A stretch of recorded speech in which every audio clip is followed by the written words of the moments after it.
परीक्षाएं जैसे जैसे नज़दीक होती हैं हम उतने ही तनावग्रस्त होते जाते हैं, लेकिन तनाव में आने की ज़रूरत नहीं विद्यार्थियों, बिल्कुल भी। एकदम अपने को रिलैक्स रखिए, संतुलित रखिए और अपने ऊपर हावी मत होने दीजिए किसी भी चीज़ को।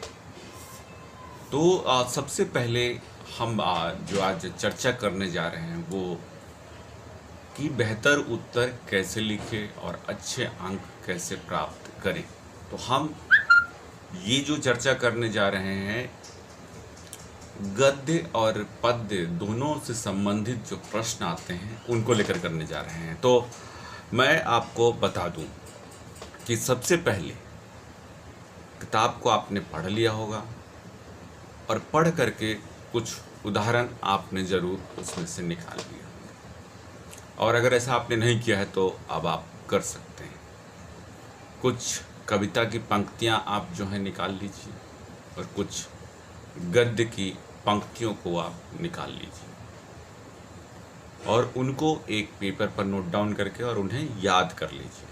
दूसरी बात, कवि की भूमिका, कवि के बारे में लिख करके एक छोटी सी भूमिका तैयार कीजिए। इसी तरीके से आप जो हैं जो लेखक है उसके बारे में थोड़ी सी इतिहासों से खंगाल करके 2-3 इतिहासों से और भूमिका तैयार कीजिए। तो लेखक के बारे में एक संक्षिप्त भूमिका आप तैयार कर लीजिए, लेखक और कवि दोनों के बारे में।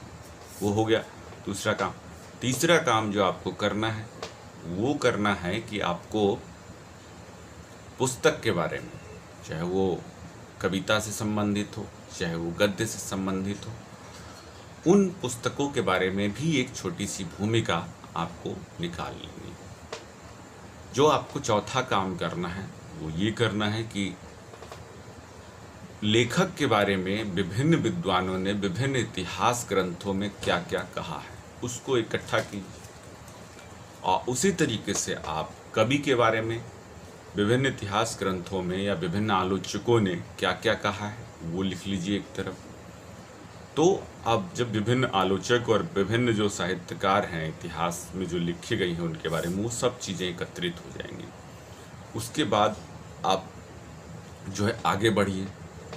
अब जो है उस पुस्तक के बारे में क्या क्या आलोचकों ने कहा है, क्या क्या इतिहासकारों ने कहा है, साहित्य के इतिहासकारों की बात कर रहे हैं, तो क्या क्या कहा है दोनों में, ये चीज़ें आप जान जाएंगे। तो एक बेहतर उत्तर लिखने की स्थिति में आप पाएंगे। आपके पास क्या होना चाहिए?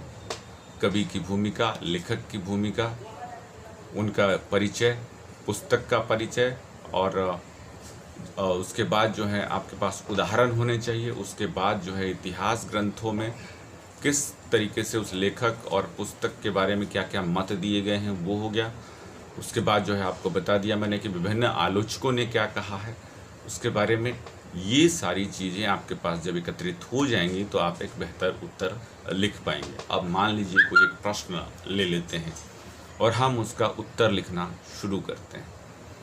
तो उसमें से सबसे पहले हमने कवि की भूमिका लिख दी, कवि के बारे में लिखा कि ये चीज़ें हैं, इनके बारे में उनका जन्म वगैरह का जिक्र करना उतना ज़रूरी नहीं है, लेकिन किस काल के हैं, क्या रचनाएं की हैं उन्होंने, और उन रचनाओं में किस तरीके से ये रचना महत्वपूर्ण है, और इस रचना के बारे में ये बातें जो हैं लोगों ने कही हैं। नीचे जब प्रश्न के उत्तर लिखने की तरफ जब आप बढ़ना शुरू करेंगे तो आप जो हैं कुछ कोटेशंस जो आपने निकाले हैं वो लिखिए। फिर उसकी एक आलोचक ने जो कही है उसके बारे में उसको नीचे कोट कर दीजिए कि भाई आलोचक ने ये कहा था इस बारे में, और इन्होंने शिल्प के बारे में ये कहा, इन्होंने संवाद के बारे में, इन्होंने कथानक के बारे में ये कहा। तो जिससे संबंधित जो चीज़ें पूछे, कवि के बारे में भी वही है कि कवि के बारे में विभिन्न विद्वानों का ये मत है। इसी तरीके से इन्होंने इनके शिल्प के बारे में ये कहते हुए लिखा है कि ये कवि जो हैं इस तरीके के हैं।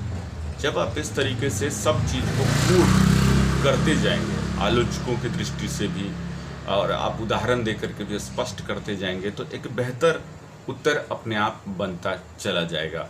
ये गद्य और पद्य दोनों में आप ये प्रविधि अपना सकते हैं, और ये गद्य पद्य की जो प्रविधि है जब आप इस तरीके से लिखेंगे आप तुलना कर सकते हैं। अंत में जब आप निष्कर्ष जरूर लिखें प्रश्नों के उत्तर में, चाहे वो कविता हो से रिलेटेड प्रश्न हो, चाहे वो गद्य से रिलेटेड प्रश्न हो, आप दोनों में जो है निष्कर्ष जरूर लिखें। अगर आपको दूसरे कवि या लेखक याद आते हैं तो उनके साथ उनकी तुलना जरूर कर दें, ताकि जो अंत तक पहुंचते पहुंचते जो एक धारणा जो ऊपर से आपने बनाई है कि हाँ इनके पास जानकारियां हैं, और नीचे जा कर के वो स्पष्ट करें कि इनके पास उदाहरण भी है तुलना करने के लिए भी, ना इनके दूसरे कवियों और लेखकों को इन्होंने भी इनके समानांतर पढ़ा है।